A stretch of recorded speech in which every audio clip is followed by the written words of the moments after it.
جی علماء کی جماعت 400 علماء کا بادشاہ سلامت ایک درخواست کہ جی بتاؤ کہ ہم یہاں سے نہیں جاتے.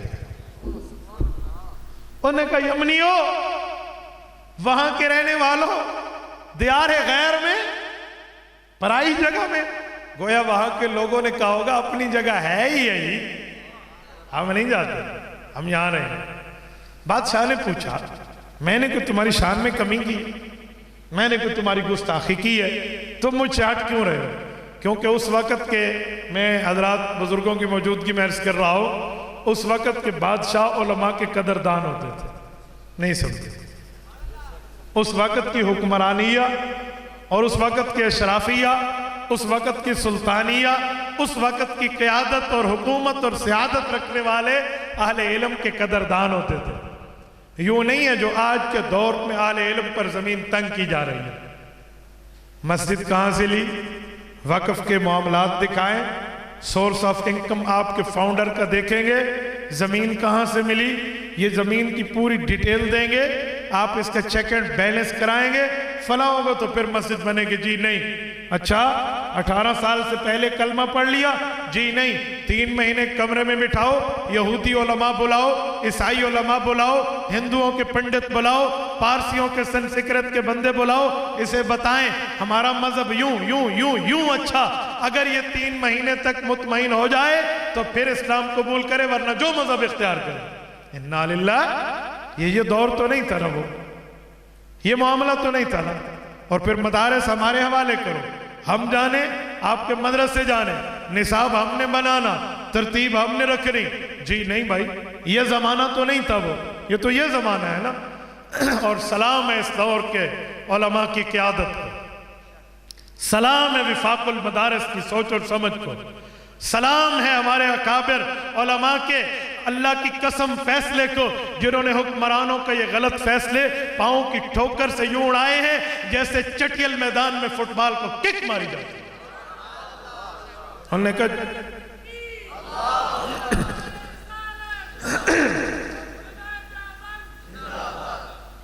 انہوں نے کہا یہ بات ہم نہیں آپ کی مانتے. اور واقعی اللہ رب العزت نے یہ طاقت علماء دیوبند کو دی ہے کہ یہ آنکھ میں آنکھ ڈال کے بات کرنا جانتے ہیں. آپ کو اپنی قیادت پر فخر کرنا چاہیے. حقیقت ہے اللہ کی قسم اس دور میں علماء کا مقام مدارس کا مقام مساجد کا مقام ہمارے لیے بہت بڑی نعمت ہے. ورنہ اسلامی ملک نام رکھنے والے کسی ممالک میں آپ چلے جائیں اور یوں آپ کھلے میدان میں گفتگو کرنے کے لیے بیٹھ جائیں آپ مجھے بتائیں کوئی پرمیشن دے دے آپ مجال ہے کہ آپ بات کریں. لکھی ہوئی تقریر آپ کے سامنے ہوگی اس سے الف بے ادھر ادھر نہیں ہونا پڑھو جو یہاں لکھا ہے. یہ ان علماء کرام یہ جو اسمبلی میں بیٹھے ہیں مدارس میں بیٹھے ہیں مساجد میں بیٹھے ہیں ان بوریاں نشینوں کی تاریخ کی برکت ہے کہ آج کھلے عام دین کی خدمت ہو رہی ہے. یقین مانیں بہت بڑا رب کا احسان ہے. میں کہا کرتا ہوں کہ ہم اپنے مدارس تمہارے حوالے کرنے کے لیے تیار ہیں. ہم کہتے ہیں تم ان کا انتظام سنبھالو لیکن اپنا ایکسپیرینس تو بتاؤ. کوئی جہاز چلانا ہو نا تو کہتے ہیں ایکسپیرینس سرٹیفکیٹ لاؤ. کسی جگہ نوکری دینی ہو تو ایکسپیرینس سرٹیفکیٹ ہمارے علماء کی زبان میں کہتے ہیں تزکیہ لاؤ. تو تم اپنا تزکیہ تو دکھاؤ ذرا. تم نے جو آج تک مدارس مساجد اپنے ہاتھ میں لینے کے دعوے کیے ہیں جو تمہارے کنٹرول میں اسکول اور کالجز ہیں ان کی حالت کیا ہے؟ سنیں تمہارے پاس سرکاری امداد ہے تمہارے پاس سرکاری لو لشکر ہے تمہارے پاس سرکاری بجٹ ہے تمہارے پاس پیسہ بے بہا ہے اس کے باوجود بھی تم اپنی اسکول کالجز اور یونیورسٹیز کی تعلیم و ایجوکیشن کو اتنا نہیں لائے کہ وہ دنیا کے ٹاپر یونیورسٹیوں میں آ جائے ٹاپر اسکولز میں آ جائیں. جی نہیں بلکہ سلام پیش ہے ان مدارس کے بوریا نشینوں کو جنہوں نے بغیر تنخواہ کے بغیر الاؤنس کے بغیر سرکاری امداد کے صرف للہ فی اللہ مدارس و مساجد کے نظام تعلیم کو وہ چمکایا ہے کہ پوری دنیا میں عرب ہو پوری دنیا میں عجم ہو سارے پاکستان کے مدارس پر نظر رکھتے ہیں. یہ ہمارے بڑے ہیں. کچھ دنوں پہلے وفاق المدارس کا پہلا مدرسہ یورپ میں ترکی میں قائم ہے. آپ اندازہ لگائیں آپ ہمارے حضرات کی محنت، کوئی چیزیں ایسی ہوتی ہیں جو ہماری مشترکات میں ہے، یہ کسی کی نمائندگی نہیں ہے، ورنہ آپ مجھے کہ مجھے اسٹیج والے نے کہا بات کرو، نہیں، میں ہر جلسے میں 4 باتیں بنیادی ضرور کرتا ہوں۔ میں کہتا ہوں سنو، تبلیغی جماعت ہم سب کی مشترکہ جماعت ہے، بولیے ہے یا نہیں ہے؟ تائید کرتے ہیں؟ اسی طرح عالمی مجلس تحفظ ختم نبوت ہم سب کی مشترکہ جماعت ہے، اور اسی طرح جمعیت علماء اسلام ہم سب کا مشترکہ سیاسی پلیٹ فارم ہے، اور اسی طرح وفاق المدارس العربیہ پاکستان ہم سب کا مشترکہ تعلیمی بورڈ۔ آپ مانتے ہیں یا نہیں مانتے؟ ہاتھ کھڑا کر کے، ہمارے جلسے میں جو مسلمان ہیں وہ بھی ہاتھ کھڑا کریں، جو مہمان ہیں وہ نہ کریں، جو مانتے ہیں وہ ہاتھ کھڑا، مانتے ہیں نا؟ جزاکم اللہ، جزاکم۔ اپنے اکابر پر اعتماد والا مزاج لاؤ، اپنے بڑوں پر اعتماد والا مزاج لاؤ، خدا کی قسم امت میں اتحاد قائم ہو سکتا ہے۔ چلو میرا عنوان نہیں، میں اپنے عنوان پہ بات۔ اس وقت کے علماء نے بادشاہ کی قدر کرنے، بادشاہ علماء کے قدر دان ہوتے تھے۔ بادشاہ نے ان 400 علماء کو کہا میں نے تمہاری شان میں کون سی گستاخی کی ہے، تم یہاں رہتے ہو؟ انہوں نے کہا جی نہیں، گستاخی کی بات نہیں ہے، بلکہ جس تورات زبور انجیل کو آپ بھی مانتے ہیں ہم بھی مانتے ہیں، وہ کتابیں بتاتی ہیں یہ آخری نبی کا شہر ہوگا۔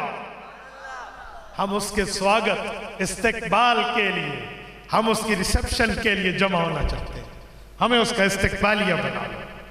بادشاہ نے کہا ٹھیک ہے، میں تمہاری بات مانتا ہوں، آج میں یہاں سے نہیں جاؤں گا۔ کوچ کرنے کا حکم واپس لیا اور کہا 400 علماء کو یہاں بھیجوں گا، رکھوں گا، تو ان 400 کو ایک ایک گھر بنا کے دینا میری طرف سے تحفہ۔ 400 گھر بنے۔ یہ جو اوس اور خزرج ہے نا، یہ انہی علماء کی اولاد ہے۔ یا اوس اور خزرج، آپ تاریخ مدینہ کو ٹچ کریں نا تو آپ اس بارے میں اچھی بھلی بات سمجھیں گے کہ جو اوس اور خزرج کا خاندان ہے، جسے قرآن کریم انصار کا نام دیتا ہے، انصار، سورت نمبر 9 سورت توبہ آیت نمبر 100، والسابقون الاولون من المہاجرین والانصار، یہ انصار جو ہے یہ انہی علماء کی اولاد ہے جو مدینہ میں حضور کے استقبال پہ رہے تھے۔ اور اسی طرح حدیث پاک میں ہے، رسول پاک علیہ السلام نے انصار کی دلجوئی کے لیے فرمایا لو سلک الناس وادیوں وشیبا وسلک الانصار وادیوں وشیبا لسلکت وادی الانصار۔ کہے لوگوں باقی ایک طرف، انصاری ایک طرف چلیں تو میں خود کو انصار کے ساتھ چلنا محبوب سمجھوں۔ 400 علماء رہ گئے۔ بادشاہ نے ایک گھر اور بھی بنایا، کہا یہ گھر اس نبی کو تحفہ دینا جس کی رفاقت کے لیے مجھے چھوڑ رہے ہو، نہیں تو اپنی نسلوں کو کہنا میری طرف سے یہ بنا بنایا گھر اس کو تحفے میں پیش کر دے۔ میرے دوستوں، میں نے کہا نا کہ آئے نہیں ہیں حضور، آنے سے پہلے حضور پاک کی چرچے شروع ہیں۔ بادشاہ چلا گیا، جاتے وقت ایک خط انہیں دے گیا۔ علامہ سہیلی نے اس خط کے 6 الفاظ نقل کیے، 6 عبارتیں، 6 باتیں، 3 شعر ہیں، اس کے ایک ایک عبارت ہے تو 6 باتیں۔ اس نے رسول پاک علیہ السلام کو پیغام لکھا۔ پیغام لکھ کے اس نے کہا شہدت علی احمد انہو رسول من اللہ بارئ النسم فلو مد عمری الی عمرہ لکنت وزیر اللہ وابن عمی وجاہدت بالسیف اعداءہ وفرجت عن صدرہ کل غمی۔ اللہ جانتا ہے اردو کا دامن تنگ ہے، میرے پاس اس کے ترجمے کے الفاظ میں سلیکشن کرنے میں تھک جاؤں گا، انتخاب میں تعبان ہو جاؤں گا کہ میں کون سا لفظ اس کے ترجمے میں لاؤں، جو جتنی محبت میں ڈوب کے کہہ رہا ہوں۔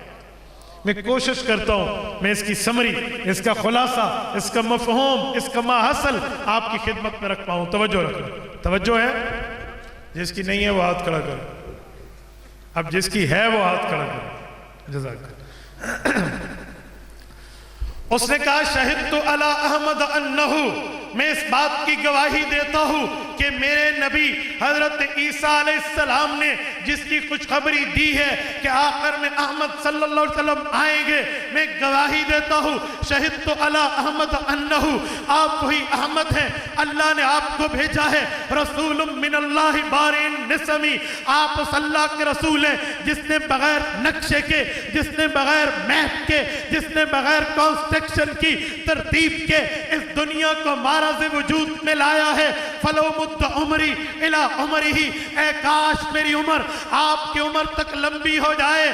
لکنت وزیر اللہ، میں آپ کا ساتھی بنوں گا. وابن عمی، چچا زاد بھائی بنوں گا. وجاہدت بالسیف اعداءہ، اگر کوئی ایسا موقع آئے کہ دشمن دیوڑی میں آئے، اس کے ماتھے پر 12 بجے وہ آپ کے مقابلے کی قسم کھا کے اپنے بد نصیبی کے ورقوں پر دستخط کرتے ہوئے آپ کے مقابلے میں نکلے اور آپ کو مدد، نصرت، تعاون، ہیلپنگ ہینڈ ضرورت پڑے. وجاہدت بالسیف اعداءہ، تلوار بھی میری ہوگی، ہاتھ بھی میرا ہوگا. میں آپ کے تعاون، مدد اور نصرت کے لیے میدان عمل میں اتروں گا. وفرجت عن صدرہ کل غمی، ہاں ہاں اللہ کے نبی، میری زندگی جاتی ہے چلی جائے، یہ میری حیاتی ختم ہوتی ہے ہو جائے، میں موت کی پاداش میں اترتا ہوں، اتر جاؤں، میں دشمن کا سامنا کروں گا، آپ کے سینے کو بچا لوں. وفرجت عن صدرہ کل غم، ہر غم سے آپ کو بچاؤں. میں پورے شعر کی نہیں ایک جملے کی تفسیر عرض کرتا ہوں، توجہ رکھنا. لکنت وزیرا لہ وابن عمی، کیا مطلب؟ وزیر کا لفظی ترجمہ تو وزیر ہے، وزیر وزر سے نکلا ہے. وزر بوجھ کو کہتے ہیں، آپ کا بوجھ اٹھانے والا، ہیلپنگ ہینڈ، تعاون، ساتھی، مددگار، دوست، کابینہ کا بندہ، کیبنٹ کا ایک فرد. یہ وابن عمی، چچا زاد بھائی. بھائی یہ تو بنی اسرائیل کا ہے، حضور علیہ السلام بنی اسماعیل کے ہیں، یہ حضور پاک کے چچا کا بیٹا کیسے بن سکتا ہے؟ شاہ طبا بنی اسرائیلی ہے اور رسول پاک بنی اسماعیل کے ہیں، تو بنی اسرائیل ایک اور خاندان والا بنی اسماعیل کا چچا زاد بھائی بنے گا؟ بھئی ایک کے چچا، ایک کی کاسٹ جو ہو وہ آرائی ہو اور دوسرے کی کاسٹ گجر ہو، گجر آرائی کو کہے گا تو میرے چچا کا بیٹا ہے؟ بھئی کیسے ہو سکتا ہے؟ یہاں تو بالکل کاسٹلی ڈیفرنس ہے، قومی طور پہ اختلاف اور علیحدگی موجود ہے.